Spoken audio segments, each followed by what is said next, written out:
இன்றைய கதாநாயகியாக திகழ்ந்து கொண்டிருக்கக்கூடிய அருண் அவர்களே, ஜாஸ்மின் அவர்களே, இவர்களை ஈன்றெடுத்த பெற்றோரே, உற்றாரே, உறவினர்களே, நண்பர்களே,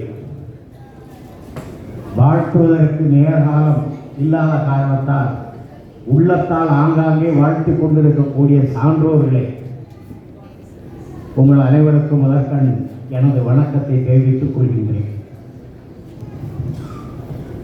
இன்றைய மணமகன் அருண் அவர்களுக்கு நான் ஞானத்தகப்பன். நான் ஞானத்தகப்பன் என்று சொன்னால் அவருடைய தந்தையார் திரு சாண்டி அவர்களும் நானும் சுமார் 40 ஆண்டு கால பழக்கம். 40 வருடங்களுக்கு முன்னாலே நாங்கள் தொடங்கிய சமூக பணியில் ஒன்றாக பயணித்தவர்கள். சமூக சிந்தனையை, சமூக மாற்றத்தை, சமூகத்தினுடைய ஏற்றத்தாழ்வுகளை, சமூக சீரழிவுகளை தெளிவாக விளக்க வேண்டியதை விளக்கி, உயர்த்த வேண்டியதை உயர்த்தி, மாற்றம் செய்ய வேண்டியதை மாற்றம் செய்ய வேண்டும் என்ற நோக்கத்தோடு நாங்களும் சில தந்தையர்களும் சில நண்பர்களும் சேர்ந்து ஒன்றாக பயணித்தோம். அந்த காலகட்டத்திலே அருண் அவர்கள் பிறந்தார்கள். அவருடைய தந்தை சாண்டி அவர்கள் நீங்கள் தான் ஞானத்தகப்பன் என்று சொன்னார். ஞானத்திற்கும் எனக்கும் கொஞ்சம் சம்பந்தம் இல்லையே என்று தயங்கினேன்.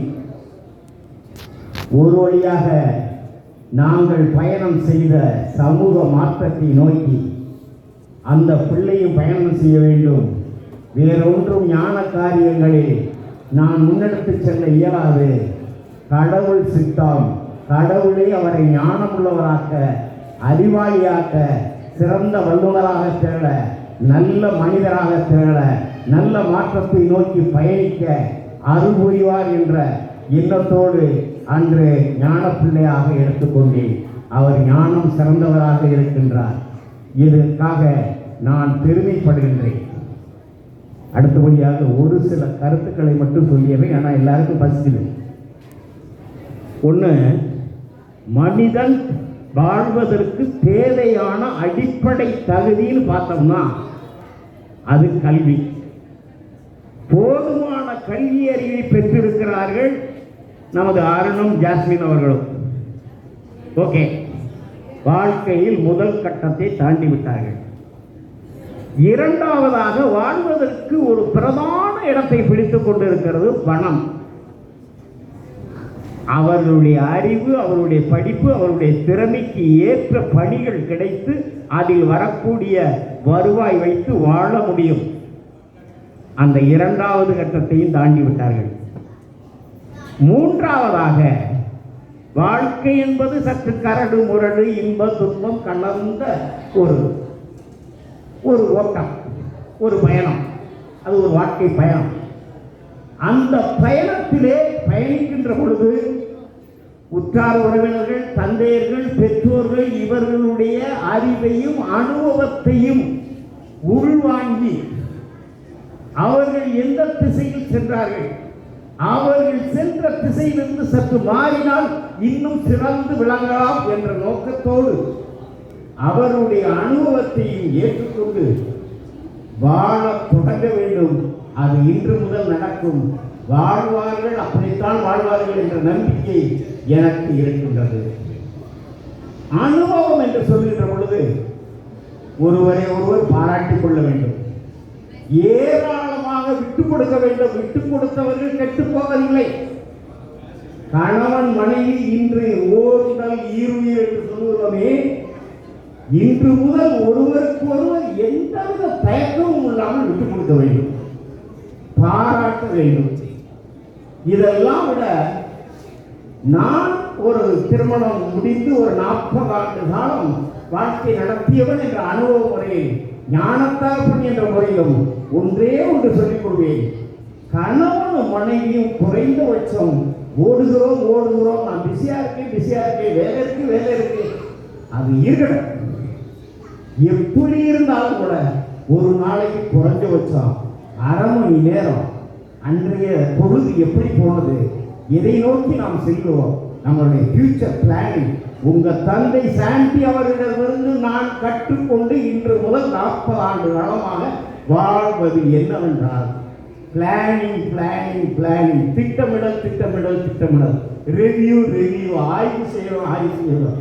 நம்மளை சுய பரிசோதனை செய்ய வேண்டும். நாம் செய்வது சரியா ரைட்டா தப்பா, அதையும் திட்டமிடுதலையும் உரிய வழியில் அழகாக எனக்கு சொல்லிக் கொடுத்தார் என்னை விட இளைஞர் தான்.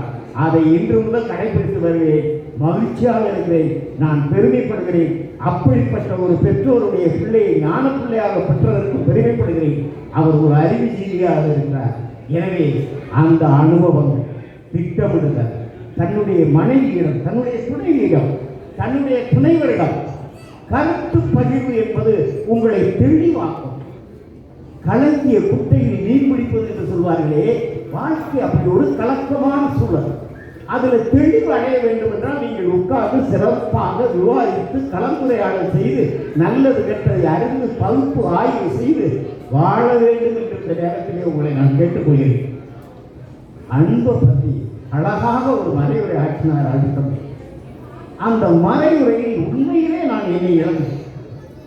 அன்புல இவ்வளவு சொல்ல முடியுமா? அவர் சொன்ன விதம், அவரை நான் நேரம் பார்த்து பாராட்டுகிறேன். ஏன்னா அவர் விடைபெற்று போறதா இருந்தார், இங்கே வரல, அங்கே பாராட்டி தனிப்பட்ட முறையில் அவர் அன்பை சொன்னார். அதுக்கு ஒரே ஒரு எடுத்துக்காட்டை சொல்லி என்னுடைய வாழ்க்கையை முடிச்சுக்கிறேன். நான் ஒரு 15-20 நாட்களுக்கு முன்பாக சும்மா சாதாரணமாக மெடிக்கல் செக்கப்புக்கு மருத்துவமனைக்கு அப்பல்லோ மதுரைக்கு சென்றிருந்தேன். அங்கே ஒரு 3 hours வெயிட்டிங்கில் நான் இருந்தேன். அப்போ வந்த நோயாளிகளை பார்த்து வயது முதிர்ந்த 80 வயது ஆணை பாதுகாப்பாக அழைத்து கொண்டு வந்த 70 வயது மூதாட்டி, ஒரு 70 வயது மூதாட்டியை பாதுகாப்பாக அழைத்து கொண்டு வந்த 80 வயது முதியோர். இந்த நிகழ்வுகளை பார்த்த பொழுது ஏராளமான சிந்தனை என் உள்ளத்தில் வந்துச்சு. அது இன்னொன்று வந்துச்சு. ஆணாதிக்க சமுதாயம் இதனாலோ என்னவோ என் மனைவி என்னை விட 8 வருஷம் 5 வருஷம் 10 வருஷம் இளமையா இருக்குன்னு ஆசைப்பட்ட ஆணாதிக்க சமுதாயம் எதிர்காலத்தில் முதிய வயதில் தனக்கு உதவியாக இருக்க வேண்டும் என்று சொன்னார்களோ என்ற எண்ணம் வரும் அளவிற்கு அதிகமான வயதான ஆண்களைத்தான் பெண்கள் அழைத்து கொண்டு அன்பு செலுத்தி அரவணைப்பு செய்து உரிய சிகிச்சை எடுத்து மருத்துவரை பார்த்து அவரை அழைத்துக் கொண்டு செல்கின்ற கண்கொள்ளா காட்சியை பார்த்து நெகிழ்ந்து போனேன். அதே இங்கே உதாரணமாக சொன்னேன். இன்று தொடங்குகின்ற இன்பம் என்பது உங்களுடைய இறுதி கால வரை, இன்று கொடுக்கின்ற அன்பு என்பது உங்களுடைய இறுதி கால வரை இருக்க வேண்டும். வற்றாத அன்பாக இருக்க வேண்டும். அதைத்தான் தந்தை அவர்கள் சொன்னார்கள், அன்பு ஊற்றெடுத்து பெருக்க வேண்டும் என்று. எனவே நன்றாக அன்பு செலுத்துங்கள், நன்றாக சிந்தனை உள்ளவர்களாக இருங்கள். சமூக மாற்றத்திற்காக உங்களால் ஆன ஒரு சில வேலைகளை செய்யுங்கள். உங்களுடைய குழந்தைகளை பெற்று நல்லபடியாக வளர்த்து சிந்தனையாளர்களாக, சாதிக்கக்கூடியவர்களாக, உங்களுடைய வாழ்க்கையில் ஏதோ வந்தோம் போனோம் என்று இல்லாமல் ஏதோ சாதனை செய்கிறேன், என்ன சாதனையும் நான் செய்யவிட்டேன். குடும்ப சம்பந்தப்பட்டதாக இருக்கலாம், உறவினர் சம்பந்தப்பட்டதாக இருக்கலாம், ஏழை எளிய மக்களுக்காக இருக்கலாம், பொதுநலம் சார்ந்ததாக இருக்கலாம். சாதனை படைக்கக்கூடியவர்களாக வாழ வேண்டும் என்று இந்த சந்தர்ப்பத்திலே உங்களை கேட்டுக்கொண்டு உங்களை என்னுடைய மனதார உங்களுடைய பெற்றோரை, உங்கள் இருவருடைய பெற்றோரையும் வாழ்த்துகிறேன், பாராட்டுகிறேன், பெருமைப்படுகிறேன்.